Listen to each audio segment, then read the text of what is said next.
You're listening to the Angry Marks Podcast Network. Good evening, everyone. This is Rohan with your NXT report. Your regularly scheduled host, Aria Widner, is on a very well-deserved vacation in Australia. Beautiful country. My homeland, actually. I've got family there, so hopefully Aria is representing the Angry Marks Podcast Network well. So the Superstar Shakeup is not exclusive to Raw and SmackDown. Angry Marks also is shaking things up. For the next 2 weeks, I will be your host for the NXT report. This is November 1st, 2017. The show starts off immediately with a shot of Morrow giving a shout-out to the old school ECW, saying how it's going to be a November to remember. They announced via Twitter the participants in the contract signing tonight for the NXT TakeOver main event, which is the champion Drew McIntyre defending against Andrade Cien Almas. Regal announces tonight there will be a public contract signing, so we always know how those go. First match of the this episode is Nikki Cross defeating Tainara Conti. This is a very short match. It basically does what it's meant to do. Tainara is not in the title match. Nikki Cross is. So Conti comes out wearing, I guess because she's Brazilian, they say that she's a Brazilian Jiu-Jitsu black belt. None of that was evident in this match, because she starts off by doing the very often used Jiu-Jitsu strategy of banging the back of Nikki's head against the mat. Nikki Cross ties her up in the apron skirt, lays in a couple of forearms. They get back in the ring. Conti starts working over the left arm. Conti ties up Nikki in the Tree of Woe, hits a reverse DDT and a swinging fisherman neckbreaker for the quick win. So, like I said, this is a very quick match, but it did exactly what it was intended to do, to push the four-way match for the women's title. They then go to what they call a WWE.com exclusive interview with Mercedes Martinez. And if it's so exclusive, why is it being shown on NXT? The robot interviewer girl basically asks her how you feel about not winning the Battle Royal. And Mercedes responds by saying that she's been sports entertaining all over the world. They talk for about a minute, and she basically predicts that Ember Moon will not win the title, so they're building up on the Battle Royal spot where Ember Moon eliminated her. That didn't happen, because Ember Moon wasn't in the Battle Royal. Never mind, I'm bad at radio. Next match, we had a Fabian Aichner versus Johnny Gargano. Aichner comes out and he kind of looks like every default creator wrestler in every wrestling video game that you've ever seen. Nigel says that Aichner was trained by German WCW superstar Alex Wright. The only thing that he didn't teach Aichner was his charisma. I want to see the Alex Wright dance being brought back. For the younger listeners who don't know what that is, just go on the network, find any Alex Wright match, and you'll see what I'm talking about. So Johnny Wrestling comes out. He gets a nice little hug from Izzy. They've darkened the arena. I just noticed that they turn the lights down for this, which is a good look, but it also makes the crowd seem kind of quiet. And when the crowd is that quiet, you can clearly hear spots being called. So Johnny starts off with a front face lock. He tries a sunset flip for a near fall. Hits a couple of nice offensive moves, Hurricane Rana and a drop kick for a 1 count. Aichner comes back with a nice looking power slam off the ropes. Morrow calls the start of Eichner's career embryonic. So take that, think about that what you will.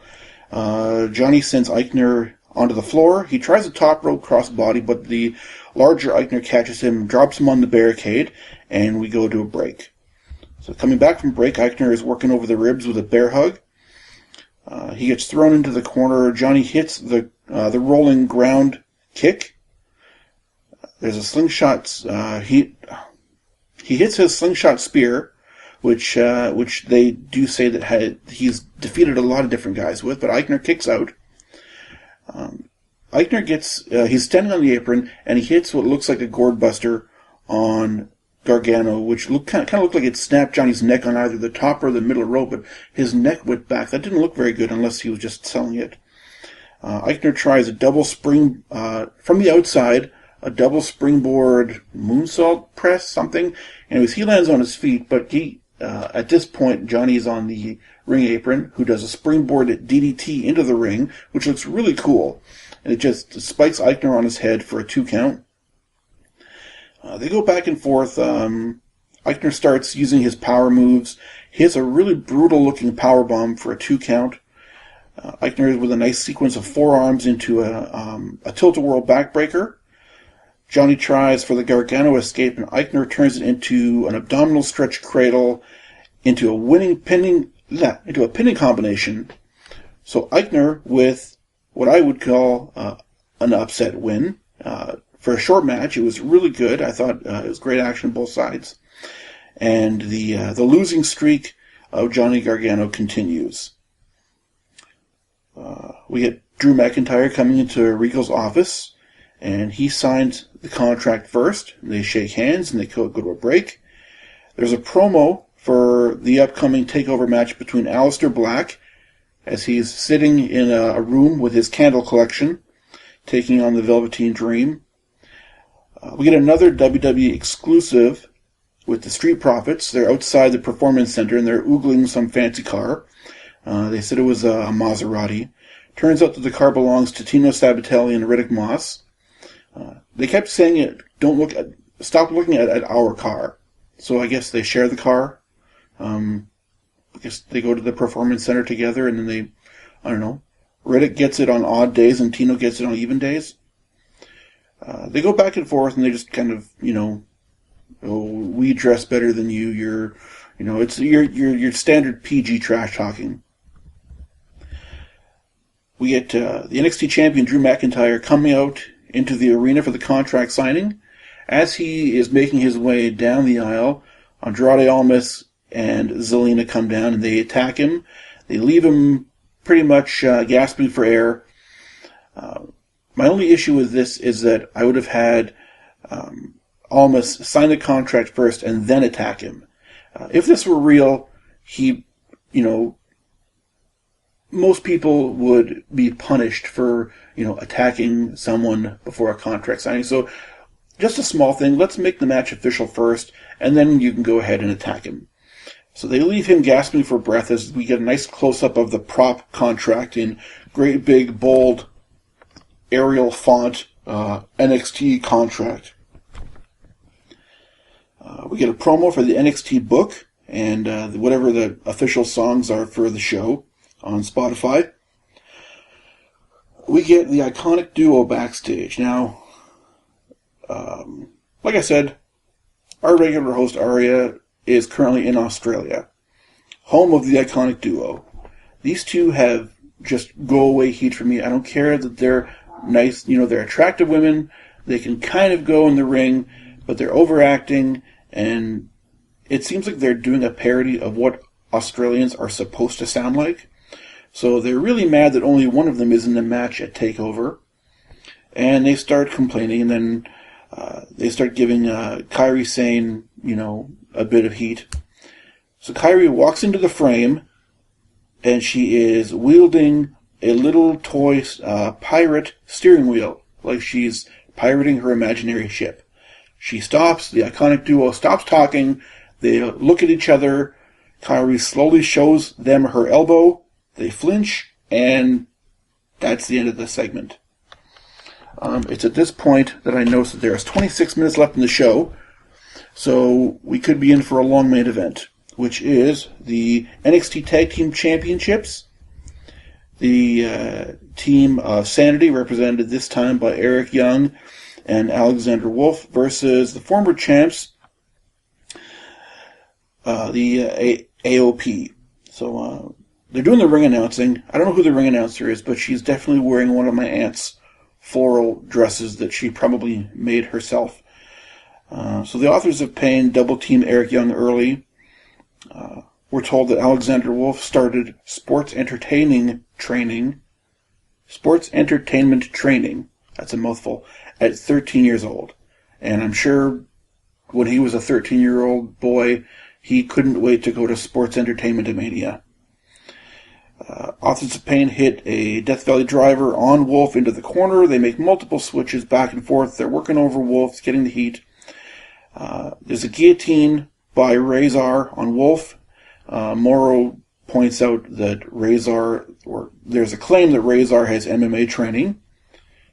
I don't know if you can, you learn a guillotine and all of a sudden you're a mixed martial artist. Authors of Pain try some double team moves that resemble the demolition finish.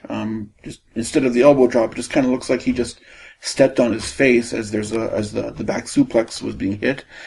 And my cats are trying to get into the room, but we're almost done here.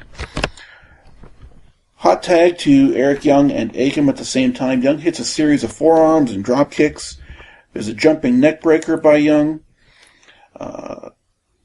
Sanity hits simultaneous moves on AOP. Young hits a top rope elbow. Gets a lot of height on this. Looks like it looked really impressive. So he hits that elbow on Akam. Wolf hits a German on Razor, which is equally impressive. Wolf with I wrote bling tag. I don't know what that is. Probably means blind tag. Autocorrect does not work on Microsoft Notepad. Near the end of the match, Authors of Pain, they get a brief advantage. They hit the Super Collider, and then they hit the last chapter. They have all the momentum. They go for the pin. They hit a 1. They hit a 2. We're going to get new tag team champions. They're going to join the Revival as the only other team to be 2-time NXT tag champs. But the Undisputed Era runs in. They start beating up Authors of Pain. They beat up the other two members of Sanity. Killian Dane comes in. He makes a brief comeback, but he's overwhelmed by the Undisputed Era. At this point, Roderick Strong leisurely makes his way down the aisle.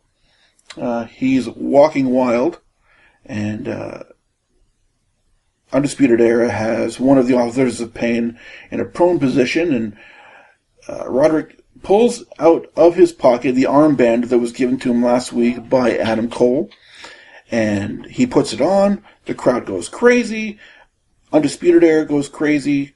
They are setting up for him to attack one of the Authors of Pain. He then attacks the Undisputed Era. The crowd boos. They want this foursome. Nigel McGuinness wants this foursome. He said it's a big mistake. Undisputed Era beat down Roderick Strong until the Authors of Pain make the save. At this point, all three teams are kind of pulled apart. William Regal comes out, and in a very dramatic, Regal-esque type fashion, says that at NXT TakeOver Houston, there's only one way to settle this. There's only one way to make these three teams. Basically, he announces that it's going to be the first time in 20 years we get 2 rings, 1 cage. Each of these 3 teams will participate in War Games. And the crowd goes crazy, and the show goes off the air. So, 2.5 weeks left. Everyone pretty much knew that the War Games match was going to be announced. I don't know why they're doing the 3 teams of 3. Any WCW historians out there know that the last time we had 3 teams of 3 in a War Games match, it was an utter disaster. Hopefully they can learn from their mistakes, and we will see you all next week. Thank you very much, and have a great night. You're listening to the Angry Marks Podcast Network.